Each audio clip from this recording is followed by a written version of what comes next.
The IO-Link communication standard is changing the way we think about getting data from the sensors on our factory floor to the systems that we use to control, monitor, and visualize data.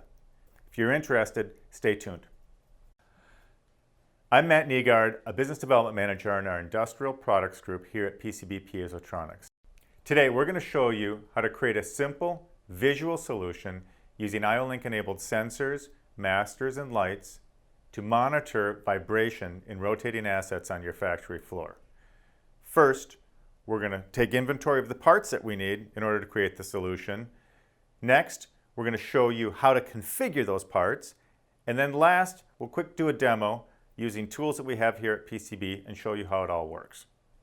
Okay, let's get into it. Let's talk about what we need to assemble to make this solution work. First is our PCB Piezotronics 674A91 vibration sensor. We have a SICK Industries SIG series master gateway solution,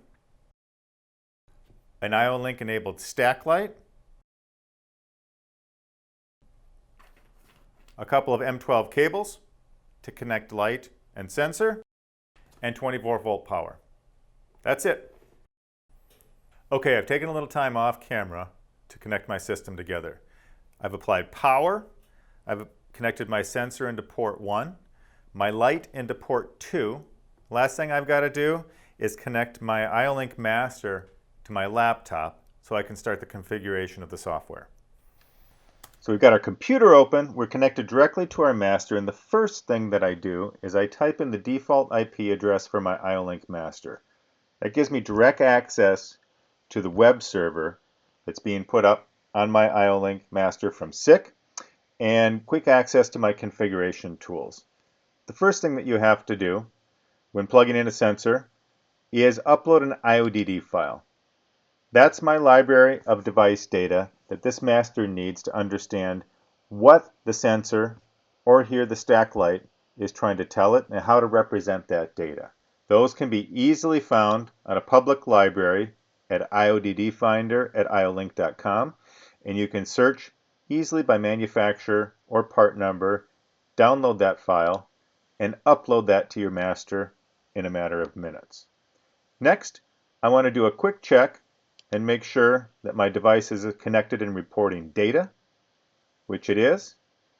And then I want to look at an IODD view, which gives me access to look at my process data to make sure everything's being reported and I'm getting that cyclic data of peak values, of crest factor, of temperature, which you can see represented here. The device also promotes and pushes up some additional data, not consistently, but will report the vendor name, serial number, and other product data that are important for people using the device.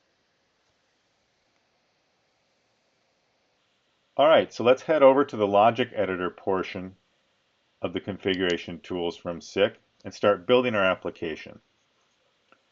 What you can see in the logic editor is that this tool gives us access to all of our process data. These are the values coming in not only from our vibration sensor, but also our IO-Link stack light.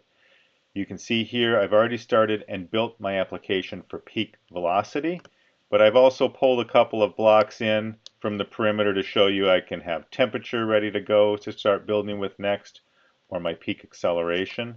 I've also got on the right side here process data values from my IO-Link stack light. And I've coded tier 1 to be green, I've coded tier 2 to be yellow, and I've coded tier 5 to be red. These are read-write. So what I'm going to apply here is some logic that says in a certain condition I'd like to trigger my green light, or my yellow light, or my red light.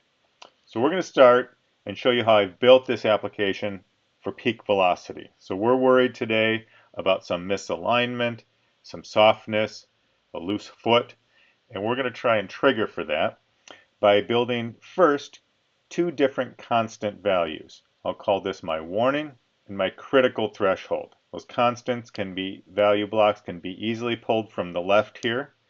I'm also going to use some compare blocks because I want to compare my incoming data against those static values. My constant for my warning I've programmed at 10. My constant for my critical threshold I've programmed at 50. So to find my compare block, I need to go into conditional. I'm using a float and a comparator, and I can simply drop and drag that compare block in when I need it. So let's start with our peak velocity and compare that for our good running condition. This is when we have data coming in under a certain threshold and we want to show with our tier 1 that we are green, that everything's okay. So what I do is I compare and draw a line from my peak velocity to my compare value and my constant to my compare value. So I'm comparing those two values, and I draw a line from my less than over to my tier 1, which is green. So anything that comes in that's less than 10 is going to show me green and tell all my operators that everything's okay with my machine. Now I want to show that there may be a warning state. So I build another compare block and I compare my constant value with my peak velocity again, but this time I'm saying anything greater than or equal to should trigger yellow. But first, let's keep in mind not anything greater than, I want it to be less than my warning. So what I do is I add an additional compare block of my incoming value against my critical threshold and say that also anything less than. So anything greater than my warning, anything less than my critical, combined with an AND statement, will turn my stack light yellow. And then final, we want to compare against velocity and my critical threshold and show that anything greater than my critical threshold will turn my light red. That's it. And I'm done with my logic that will run consistently, concurrently on this device.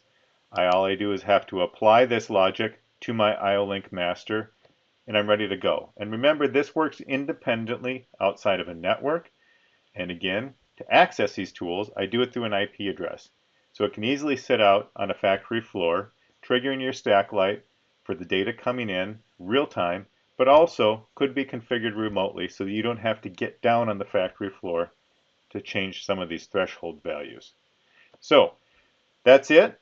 Let's take a look at how this is happening and working in real time. Now that we're done configuring, as you can see, I've unplugged my laptop from my IO-Link master.